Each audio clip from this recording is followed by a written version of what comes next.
Hello everybody, in this video I'm going to talk about 3 things that I've changed my mind on. There are many more than 3 things, but I always think it's a good sign of evolution and growth in your own personal training and thinking if you can look back at things and think, well, yeah, I used to think that, I don't think that anymore. It shows that you're open to new information. So I have 3 things that I'd like to share with you that I've changed my mind on over the years.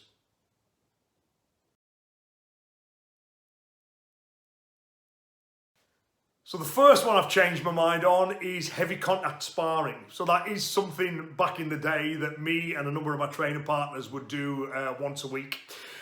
We would gather, we would put on the boxing gloves and we would spar heavy contact. I always never quite liked the term full contact because of the very fact that you've got gloves on and possibly head guards as well means the contact isn't full, but the contact was certainly heavy.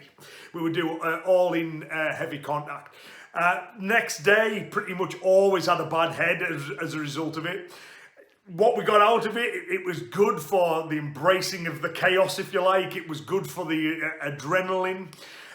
People can sometimes argue, oh, but you learn to take a punch. Well, I'm not convinced about that because it feels very different. Getting a bare fist in the face is very different indeed from a padded fist in the face. And the way you overcome that is through aggression and determination anyway. We shouldn't be lining people up and punching them in the head so they learn to take a shot. But the reason I changed my mind on that is the science is now very, very clear. We used to think that like head injury and damage to the brain was a cumulative effect. The latest research suggests that every heavy contact blow to your head has a negative effect. So you've got to do this kind of risk-benefit analysis of it. And for the benefit of that type of sparring, compared to the risk that it's posing, the very definite real risk, I think on the balance of probability, I think that heavy contact sparring is something that we no longer do.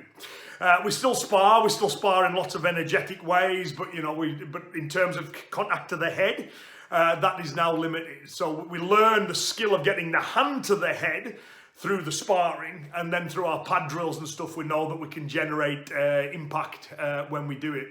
One of the things that I read that was really influential was Bertrand Ingle, legendary boxing coach, wrote an article in Boxing Magazine. There was 2 authors, I can't remember the name of the other person, but they were writing articles with different opinions on heavy contact sparring. And at the end of the article, Mr. Ingle wrote, the only time that someone should be getting punched full contact in the head is when they're getting paid millions of dollars for it to happen. So I thought, if that is one of the world's most successful boxing coaches saying that, I need to listen to that. So that's one thing I have changed my mind on. Back in the day, heavy contact sparring was something we did a lot of. These days, we don't do any heavy contact sparring to the head.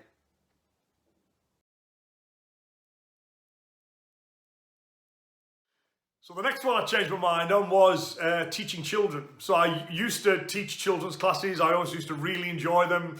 I love training with kids. It's an excuse to be a big kid yourself. But then I decided, no, I really want to focus on teaching the karate that I enjoy, what I would term as real karate. So we made the decision that we would only teach people 14 years old and above.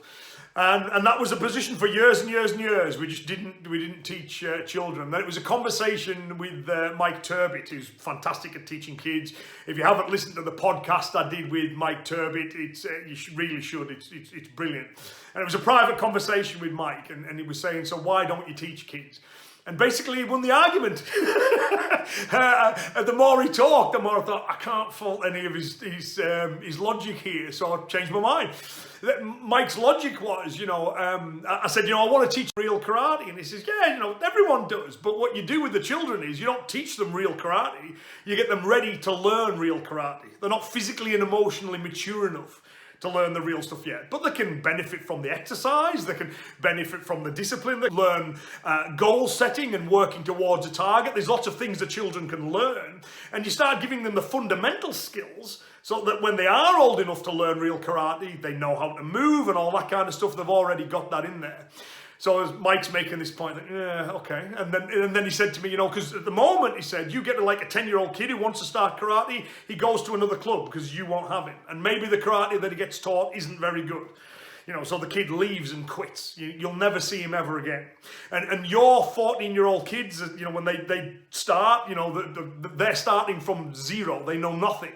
But his children, when they reach the age where they're going to start learning real karate, whatever age you do that, 14, 16, 18, whenever it is, they have, they know the forms, they know how to move, they're used to training, and I thought, you know what, he's convinced me here.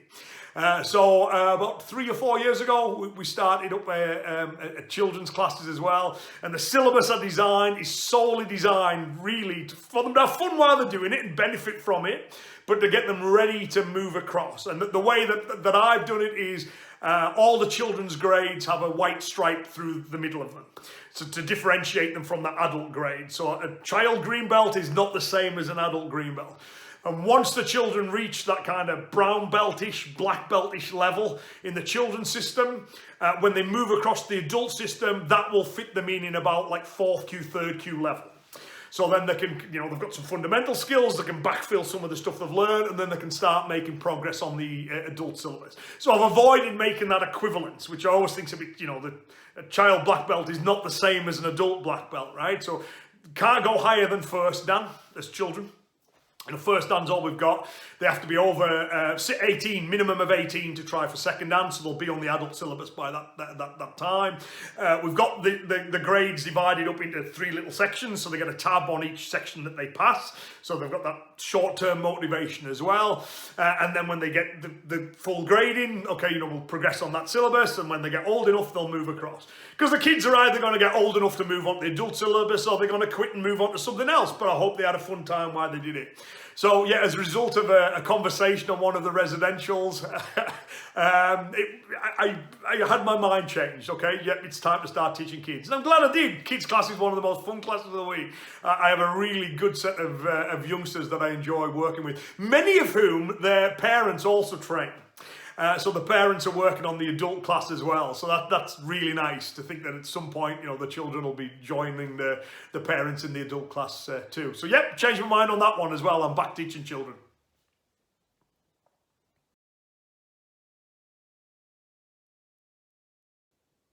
So the final thing that I changed my mind about that I'm going to discuss in this video is I opened my mind beyond just the self-defense element. So when I first started training in martial arts, that was what most interests me, the functional application of things. So I did the gradings and I did the competitions as well, and enjoyed them for what they were, but my focus was always on, would this work in reality?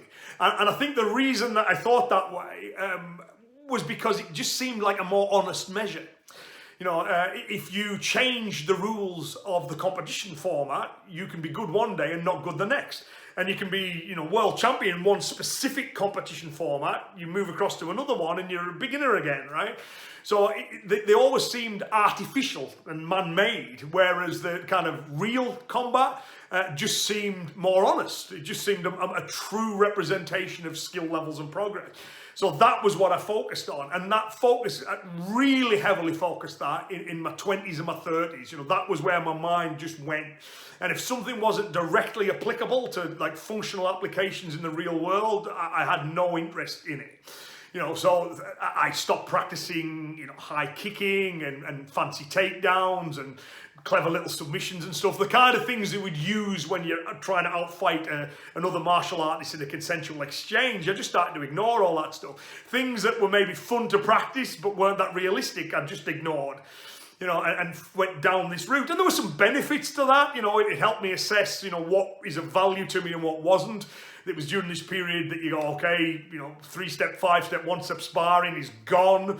It showed me how valuable kata can be when correctly approached. So I delved into that a little bit deeper because that was helping with the functional skills. But lots of stuff just went by the wayside, despite the fact pretty much all of my instructors were telling me that was a mistake. You need to kind of keep an eye on the big picture. Don't box yourself in. And then, you know, to my mid-30s and stuff, I started thinking to myself, you know, I miss doing stuff just because it's fun. You know, so I kind of got back into all that stuff. I started playing with techniques just for the fun of it. I wouldn't use this move in self-defense, but man, it looks cool. Man, it's fun to do. It was great fun when I caught my friend with it, when we were sparring with it. I started drilling all the high kicking stuff again. I started working all the ring craft stuff again, you know, and really, really enjoyed it and benefited from it. In my teaching, you know, again, it all started to get reintroduced. Again, always very carefully labeled, you know, these are consensual fighting skills, these are non-consensual violence, self-protection skills. Very clearly demarcate the two, but there is benefit to not limiting yourself. If you're in the martial arts for the long haul, you know, you're going to be training it several times a week for decades and decades and decades, you may as well learn this stuff too. It's fun to be a more holistic martial artist. And I started enjoying exploring this stuff for its own benefits in its own context. If I did something because it was historically interesting, it was a value because it was historically interesting. You know, if I did something for its value in consensual fighting, consensual fight dueling with another martial artist, it was valuable because it was useful in that context. I stopped relating everything back to, well, is it useful in self-defense? I started to realize these things have their own inherent value. I'm still very mindful, as I've talked about, not to kind of mix them up, because I do feel that's the biggest mistake most martial artists make. They take skills and concepts and training ideas that are specifically designed for one area, and they wrongly assume it's an ideal fit for all other areas. You know, I'm still very mindful of what does fit in that self-defense box or not. But I opened my mind up to all the other stuff, and I'm really glad I did, you know. Like a couple of days ago, I'm working out, and I think, oh, I'm going to do some jump and turn and back kicks for a bit, you know. And I'm useless at jump and turn and back kicks, right? You know, but it was fun to do them. You're just fun to do them for the challenge and enjoyment of doing them. You know what I mean? And I think sometimes we forget that the martial arts can be fun too. So this is where I developed this idea of martial arts being life-preserving and life-enhancing. They're my two checks for the martial arts approach these days. So in terms of life-preserving, it needs to be functional for self-defense. You know, so if I'm exposed to violence, I'll do my best to keep myself safe. But I also want it to be life-preserving in the health sense as well. You know, I'm turned 50 this year. You know, I think I'm in pretty good shape for a 50-year-old guy. I want to remain that way. I want to be the fittest 8-year-old guy you've ever seen, right? And that side of the martial arts is becoming more and more valuable to me, the health side of it. So there's a life-preserving side. And then life-enhancing. As I've joked at seminars, who wants to live to be 100 and hate every second of it? Life's got to be fun too. So I want my martial arts to be fun and enjoyable, as well as having the life-preserving side. So that means opening my mind to all the other stuff that at one point I rejected.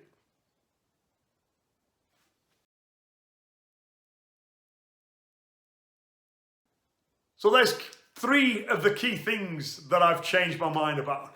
I've changed my mind about heavy contact sparring. I've changed my mind about teaching children.